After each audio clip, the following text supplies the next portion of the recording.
Bonjour à toutes et à tous et bienvenue dans les podcasts du réseau RedCap, réseau d'expérimentation et de développement en élevage caprin de Nouvelle-Aquitaine et Pays de la Loire. Ici, des conseillers, des animateurs et des éleveurs, au masculin et au féminin, partagent leurs solutions, leurs expériences et leurs idées pour adapter leur système fourrager au changement climatique. L'élevage de chèvres est au cœur de ces podcasts qui aborderont la culture des prairies, sa consommation par la chèvre et son intégration dans une rotation. En résumé, de la polyculture élevage dans un contexte de changement climatique. Aujourd'hui, nous vous proposons de réfléchir autour de la culture des métailles grains en élevage caprin.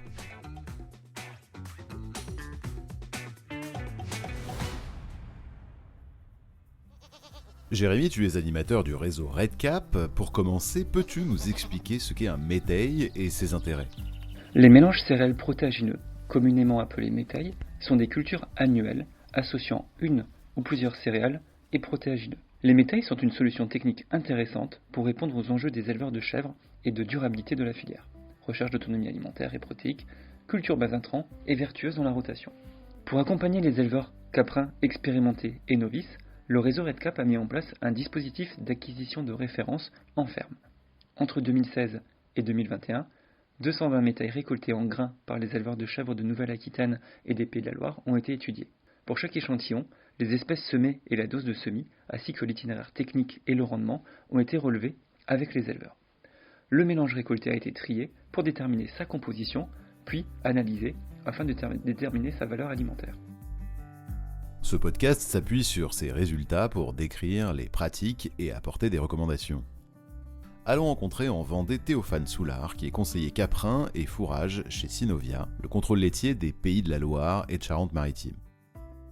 Théophane, peux-tu nous dire quelles sont les performances des bons métailles suivis par le réseau RedCap ? Donc dans les meilleurs réguliers, les rendements étaient en gros de 40 quintaux pour du 18 de MAT. MAT, c'est ? Matière azotée totale. D'accord, donc c'est la teneur en La protéines. teneur en protéines. Et en énergie, on est à combien ? En énergie, on est autour de 0,9. Les plus réguliers et constants au niveau des résultats, c'était févrole, triticale, pois. Un mélange de 110 kg en gros de triticale, 90 kg de févrole et 20-25 kg de pois. Et sur toutes les configurations de sol ou de région, que ce soit de la Dordogne à remonter jusqu'en Sarthe-Mayenne, c'était les mêmes résultats. Et alors, lorsqu'un éleveur ou une éleveuse te pose des questions pour intégrer du métail dans l'assolement ou dans la ration, tu conseilles quoi ? Alors les gens commencent à faire du métail, donc ne connaissant pas, ils font des petites surfaces, et on prévoit pour intégrer dans la ration au départ 2 à 300 grammes de métail par rapport à une chèvre laitière. Voilà, c'est pour faire quand même une économie sur le rationnement. Les gens s'aperçoivent que ils font pas plus de lait, mais ils ne font surtout pas moins, et avec la même qualité. Et au fil du temps, les surfaces se libérant, les rotations changeant, les gens font un petit peu plus de métail, intègrent un petit peu plus de métail dans la ration, jusque dans certains cas à carrément oublier la chèvre laitière pour n'intégrer que du métail dans la ration. Et alors, quels sont les facteurs de réussite de la conduite du métail ? Les facteurs de réussite de la conduite d'un métail, c'est le mélange qu'on va mettre en place. Sinon, que ce soit dans les techniques de semis. Autrefois, on disait il fallait semer la févrole plus profond. Il y a eu des mises en place avec de la févrole semée à la volée, avec un petit labour enterré à 7 cm. On disait que c'est là qu'elle allait arriver au bon stade pour ne pas geler et tenir surtout dans nos régions, là pas très loin de la mer aussi, venteux, où elle allait tenir, et on se met le reste à 3-4 cm. Et en fait, depuis des années, on voit que les gens qui sèment tout en même temps à 3-4 cm, il n'y a aucune différence, quoi.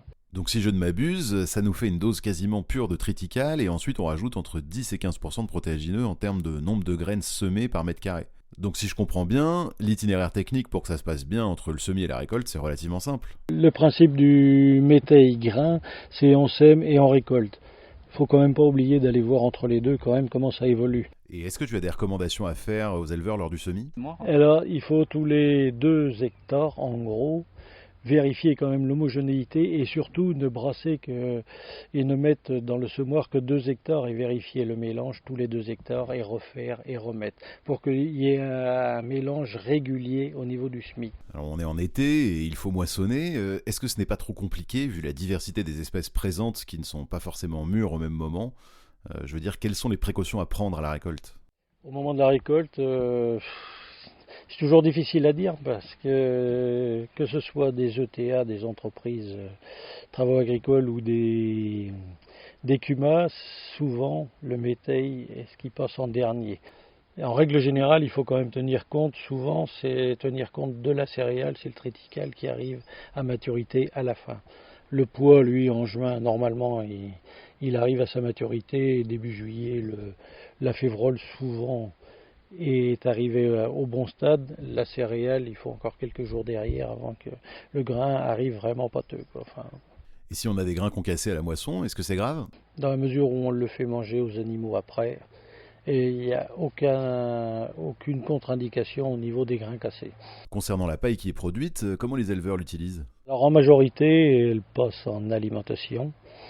Et il y a quelques cas où les gens ont un peu moins de surface, un peu moins de céréales, où la paille passe en paillage. Est-ce que les métailles, c'est une culture uniquement pour les éleveurs bio? Aujourd'hui, dans les élevages que je vois, toujours, et je suppose que ça peut être une proportion qui soit la même sur la région, on a de plus en plus d'éleveurs conventionnels qui mettent en place des métailles.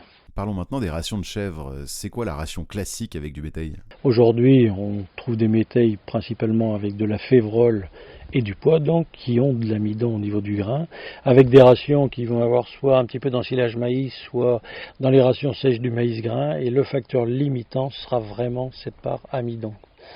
Et la ration est à voir au cas par cas, mais effectivement, jusqu'à 600-800 grammes de métail, on peut trouver dans des rationnements quelque chose de cohérent.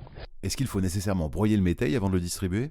Je vais nuancer parce qu'à l'origine, en grand entier, tout allait bien. Depuis quelques années, on voit des févroles qui, globalement, et avec le réchauffement, peut-être des printemps plus chauds, des févroles plus petites qui sont globalement un petit peu plus dures et un peu plus dures pour la chèvre à consommer. Donc effectivement, on voit de plus en plus d'éleveurs qui vont concasser pour faire ingérer ces févroles aux chevrettes et aux chèvres. Et alors justement, en parlant des chevrettes, elles peuvent aussi en bénéficier du métail dans leur phase de croissance? C'est-à-dire qu'une chevrette, on peut l'élever du début, certains éleveurs le font et ça va très bien, du début phase lactée jusqu'à la production en lait, jusqu'à la fin de carrière. Et ne pas oublier quand même que quand on nourrit des chevrettes avec des aliments simples, métail, grains ou avec un peu de céréales, ne pas oublier la phase minérale, parce qu'on ne retrouve pas les minéraux de l'aliment du commerce. Ça fait un peu plus de 10 ans maintenant que tu participes au réseau RedCap. On a travaillé il y a 10-12 ans sur les métails grains. Est-ce que tu as vu une évolution sur le terrain de l'utilisation des métails chez les éleveurs? Enfin voilà, je veux dire, quel est ton retour sur le temps long là-dessus?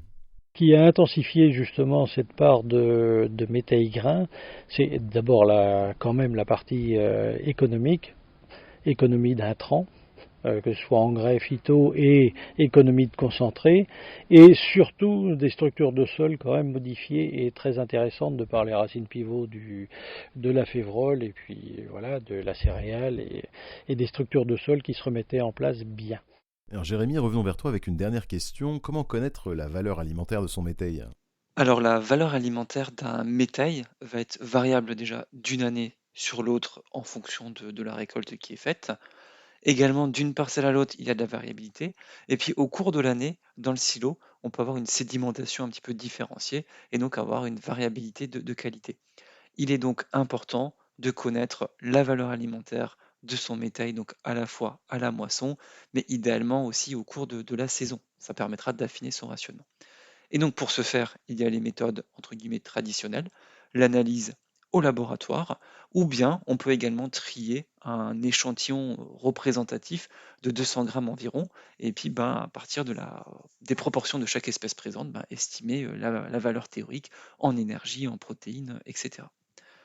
Dans le cadre des travaux du REDCap, associés avec d'autres partenaires, nous avons également contribué à développer l'outil Estimetai.